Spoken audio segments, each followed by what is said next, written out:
الحمدلله موږ د استادانو نه مشوره اخلو تپوس کوو. محفل کې یو ملګري ماته وایي زما دا بچی وایي چې زما ختم به کله وي چې دا قاري صاحب پکې نعت ووایي او نوم پکې زما واخلي.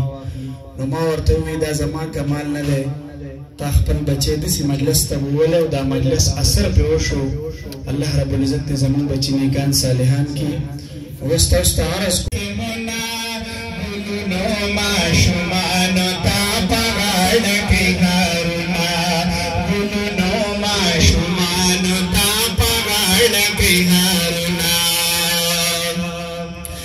مولانا عبدالرحمن ورسره ډېر کوي که څه کمې کوتاهي شوی ستاسو نه معافي غواړم او د الله رب العزت نه معافي غواړم او انشاءالله که ژوند مو بیا په داسې مجلسونو کې ملاقات کوو. السلام علیکم ورحمة الله وبرکاته.